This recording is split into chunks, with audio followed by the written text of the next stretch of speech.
Welcome to Chain Reaction by Capital Copilot, your daily dose of the latest in cryptocurrency news, market insights, and blockchain trends. Let's get started. Bitcoin rebounded dramatically after crashing to $60,000 in what analysts are calling one of the most severe capitulation events since the FTX collapse. Meanwhile, China expands its crypto crackdown to stablecoins, and the White House schedules critical discussions on stablecoin yield rules. Bitcoin currently trades at $67,900 after experiencing a historic sell-off on February 5th that triggered over $2 billion in liquidations within hours. The Fear and Greed Index plummeted to just 9, marking extreme fear conditions comparable to the 2022 bear market. On-chain metrics flashed capitulation signals. Circulating supply and loss surged to nearly 10 million Bitcoin, while the realized loss metric hit $889 million per day, the highest since November 2022. BitMEX co-founder Arthur Hayes attributes the crash to structural factors beyond panic selling. Hayes points to dealer hedging related to BlackRock's Bitcoin ETF structured products as a key driver. As IBIT shares fell 13% in a single session, banks were forced to rebalance positions, triggering aggressive selling. IBIT recorded a record $10 billion in trading volume, reflecting stress and forced repositioning.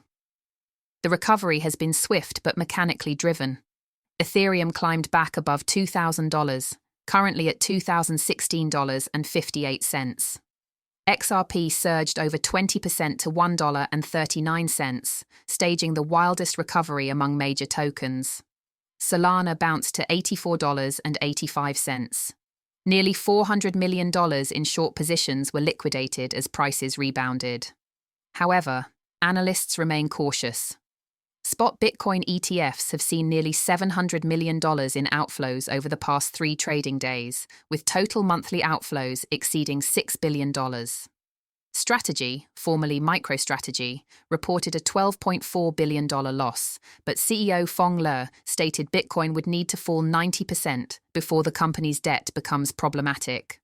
The firm holds 713,502 Bitcoin at an average cost of $76,047. Bitcoin miner Bitfarms announced it will rebrand as Keel Infrastructure and shift focus entirely from crypto mining to AI data centers. CEO Ben Gagnon declared the company is no longer a Bitcoin company. Shares surged 27% on the news. China issued expanded crypto restrictions on February 6th, targeting yuan-pegged stablecoins and real-world asset tokenization. The notice from 8 government agencies prohibits unauthorized offshore issuance of yuan stablecoins and classifies most RWA tokenization as illegal financial activity.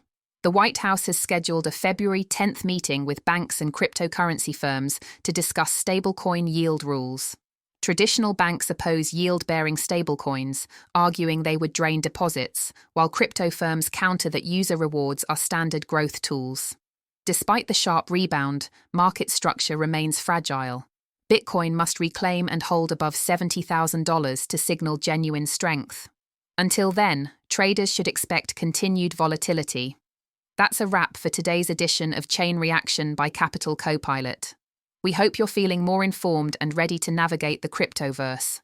Until next time, keep your digital wallets ready.